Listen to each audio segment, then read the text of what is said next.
Good morning छात्र छात्राओं। कल हमने कक्षा 8 विषय हिंदी पाठ का नाम है टोपी। इसके पहले पैराग्राफ का हमने अध्यापन कार्य किया था। आज हम उसके आगे का अध्यापन कार्य प्रारंभ करने जा रहे हैं, जिसमें टोपी को लेकर बताया गया था दो पक्षी के जोड़ों के माध्यम से, एक गौरैया एक गौरा, दोनों चिड़िया हैं, उनके माध्यम से ये बताया गया है पाठ। आगे देखिए क्या कहते हैं। दुनिया को अपनी जिंदगी में आज तक इतनी खरी मजदूरी कभी नहीं मिली। दुनिया का मतलब जो रुई को बींजने का काम करता है, साफ करने का कार्य करता है, तो उसे कभी अपनी जिंदगी में इतनी खरी मजदूरी नहीं मिली है, यानी कि पैसे। 16 आने में 8 आने मजदूरी, नहीं 16 आने में 8 आने क्या है, इसको मजदूरी के मिले हैं, मजदूरी करने के, मेहनत करने के। तो इसके लिए सपना थी, वो झट तैयार हो गया। घर रचो उसकी ताती बज उठी, यानी कि साफ करने का था रुई को, वो घर का एक तरह से अपने काम में लिया जाता है, साफ करने के लिए वो कार्य किया। उसने बड़े मन से रुई धुनी, लो इसे, उसमें से आधा धुनिये ने ले लिया और आधा गवरिया ने रख लिया। इससे उत्साहित गौरा गवरिया एक कोरी के यहां गए और कहने लगे, कोरी भैया इस धुनी रुई से सूत काट दो। यानी कि कोरी से कहते हैं सूत काटने का कार्य करता है। कोरी की कमर झुकी हुई थी और उसने बदन पर धज्जी हो चुका एक दुस्सा डाल रखा था, कपड़ा। वो बड़ी अनिच्छा से बोला, इच्छा नहीं थी, इच्छा को मारते हुए बोला, तुम लोग यहां से भागते हो कि नहीं? देखते नहीं, अभी मुझे राजा जी के अचकन के लिए सूत काटने हैं। यानी कि उनके अचकन, अंदर जो पहनने वाले अपन बनियान पहनते, पहले कपड़े के बनी हुई पहनते थे, उसको अचकन कहा जाता है। वो सूत काटना है उसके लिए। मुझे फुर्सत नहीं है मुफ्त में मल्लार गाने की, कि मुझे फुर्सत नहीं है मुफ्त में कुछ गाने के लिए, कुछ कहने के लिए। भैया इस मुल्क में सब काम क्या राजा जी के लिए होता है? कि भाई जो तुम कार्य करते हो क्या राजा जी के लिए ही किया करते हो? गवरिया अचरज से बोली, यानी आश्चर्यचकित होकर उसने, गवरिया ने कहा, तू किस मुल्क से आई है या तू कौन से देश से आई है? कोरी ने उसे भरा के देखा, यानी कि उसको ध्यान से देखा। जानती नहीं यहां का चलन, खट मरे बरदा बैठा गया तुरंत। खट मरे बरदा बैठा गया तुरंत। यह सब काम राजा जी के नाम पर और राजा जी के लिए ही होता है। जो बोलता है उसको मृत्यु को प्राप्त होना पड़ता है। राजा जी के लଗୁए भगुए भी तो बहुत हैं, इसी में उनका भी काम होता है। जो उनके साथ जुड़े हुए हैं उन सदस्यों का काम भी करना पड़ता है। मुकरो मत भैया, हम तुम्हें माकूल मुआवजा देंगे, यानी कि जो आपका हिसाब बनता से कहीं ज्यादा देंगे। गवरिया बोली, इसे काट दो, आधा तुम ले लो, आधा मैं ले लूंगी। कोरी भी तैयार हो गया कि भाई आधा मिल रहा है और आधा देना है। इतनी वाजिब मजदूरी पर काम न करना मूर्खता होगी, कि भाई इतना अगर मजदूरी मिल रही है ज्यादा काम, तो ये कार्य नहीं करने की क्या ये मूर्खता होगी। तन तन करके उसकी तकली चरकी ताता थैया करने लगी, यानी कि उस कार्य को करना प्रारंभ किया। काफी महीन और लच्छेदार सूत काट दिए उसने। कदम कदम पर मिलते कामगारों के सहयोग ने गवरिया को आगे बढ़ने पर उत्साह दिया, कि जब कार्य उतर गया तो वो अत्यधिक मुखस्ती गई, यानी कि अत्यधिक आगे बढ़ती गई। इसके बाद वो दोनों एक बुनकर के पास गए जो बनाने का कार्य करता था, और इस्तार करने लगी, यानी कि एक आग्रह करना प्रारंभ किया, बुनकर भैया इस कते सूत से कपड़ा बुन दो। यानी कि जो कता हुआ में सूत लाइन से आप एक कपड़ा बना दीजिए। बुनकर इन्हें अगबग होकर देखने लगा, हटते हो कि नहीं यहां से? देखते नहीं, अभी मुझे राजा जी के लिए बागा बुनना है।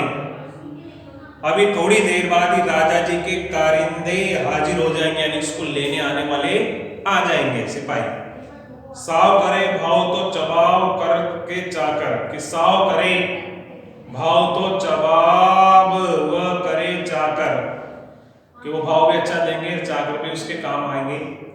इतना कहकर बुनकर अपने काम में मशगूल हो गया, यानी कि अपने कार्य को करना प्रारंभ कर दिया। इसे बुन दे भैया, गवरिया ने साहस संजोर कर कहा, हम सेंत मेंत का काम नहीं करवाते, इसे बुन दे और आधा तू ले ले और आधा हम ले लेंगे, पैसे देके कार्य तो नहीं करते, इसको बना दे, आधा तू अपने पास रख लेना, आधा मेरे को दे दे। बुनकर ने देखा कि सौदा बुरा नहीं है, वो तैयार हो गया, सूत अपनी ओर खींचकर ताना बाना पसार दिया, उसका करगा चलने लगा, ढरकी ढुलकने लगी और थोड़ी ही देर में उसने काफी गपशप में और दबीज कपड़ा बुन दिया। बहुत बढ़िया, आधा उसने ले लिया और आधा इन्होंने। गवरिया ने 3/4 मंजिल मार ली थी, यानी कि इतने चौथा कदम उसका सफल हो गया था। कपड़ा लिए दिए वो एक दर्जी के पास पहुंची, दर्जी भैया इसकी टोपी सिल दो, खिसकती हो कि नहीं यहाँ से। अब दर्जी को गुस्सा आया कि भाई यहाँ से जाती हो कि नहीं। दर्जी जोश से बोला, यानी क्रोध में होकर बोला, देखते नहीं राजा जी की 7वीं रानी से 9 बेटियों के बाद 10वां बेटा पैदा हुआ है, कि राजा जी के 7 रानियां हैं, 7 में से 9 बेटियों के बाद अब 10वां बेटा क्या हुआ है, पैदा हुआ है। अब उस 10 रत्न के लिए मुझे ढेरों झब्बे सिलने हैं, झब्बे यानी कि झबले। दर्जी ने माथे का पसीना पोंछते हुए ठंडी हवा भरी, कुछ देना न लेना भर माथे पसीना, कि कुछ लेना न देना, मेहनत करना है, पसीना बिल्कुल बहाना है। हम तो भाई बेगार में कुछ करवाते नहीं है, पैसा देकर तो कार्य करवाते नहीं हैं। गवरिया बोली, इस बुने कपड़े की टोपी सिल दे, ये कपड़ा है इसकी एक टोपी सिल दे, बल्कि 2 टोपियां सिल दे, एक तू ले ले एक हम ले लेंगे। मुंह मांगी मजूरी पर कौन मुझी तैयार न होता, कि मुंह मांगी मजूरी पर कौन कार्य करने वाला तैयार नहीं होता। कच कच उसकी कैंची चल उठी और चूहे की तरह सरसर उसकी सुई कपड़े के भीतर बाहर होने लगी। बड़े मनोयोग से उसने 2 टोपियां सिल दी। कुछ होकर दर्जी ने अपनी ओर से एक टोपी पर 5 फुदकने भी जड़ दिए। फुदकने वाली टोपी पहनकर तो गवरिया जैसे आपे में न रही, यानी अत्यधिक प्रसन्न हो गई। 1.5 टांगों पर ही लगी नाचने, फुदकने, फुदक फुदक कर लगी गौरा को दिखाने कि देख मेरी टोपी सबसे निराली 5 फुंदे वाली। वाकई तू तो रानी लग रही है। गवरे को भी आखिरकार कहना पड़ा, रानी नहीं राजा कहो मेरे राजा। गवरिया ऊंचा उड़ने लगी, अब कौन राजा मेरा मुकाबला करेगा। टोपी पहनते ही उसके मन में एक नए उलूस ने जोर मारा कि क्यों ना इस मुल्क के राजा का भी एक बार जायजा लिया जाए, जिसके लिए इतने सारे काम होते हैं। उड़ते उड़ते वह राजा के महल के कंगोरे पर जा बैठी, यानी कि ऊपर का जो शिखर है महल की जो चोटी है उस चोटी पर वो जा बैठी। और बैठने के बाद उसी वक्त राजा अपने चौबारे पर टहलुओं से खुली धूप में फुलेल की मालिश करवा रहा था, कि राजा उस वक्त अधनंगा बदन और नंगे सिर था। एक टहलुआ सिर पर चंपी कर रहा था, यानी टहलुआ किसे कहा गया, तो मालिश करने वाले होते हैं उसे कहा गया, जो राजा के मालिश कर रहे थे जो लोग। तो दूसरा हाथ पांव की उंगलियां ओढ़ रहा था, यानी कि मरोड़ रहा था, उनको मालिश कर रहा था। और तीसरा पीठ पर मुक्की मार रहा था। तो चौथा पिंडली पर बुद्धि गाड़ रखा था। गवैया कंगूरे पर से ही चिल्लाई, मेरे सिर पर टोपी, राजा के सिर पर टोपी नहीं। राजा के सिर पर टोपी नहीं। मालिश करवाते राजा की नजर गवरिया से टकरा गई। गवरिया के सिर पर फूंदनेदार टोपी देखकर उसकी अकल चकरा गई। किसकी? राजा की। वो तो लगातार रटी जा रही थी कि मेरे सिर पर टोपी, राजा के सिर पर टोपी नहीं। अरे कोई मेरी टोपी लाओ जरा जल्दी। राजा दोनों हाथों से अपना सिर ढकते हुए चिल्लाया। टोपी आ गई पर राजा ने झट पहन भी ली। देख रही फदबुद्धि।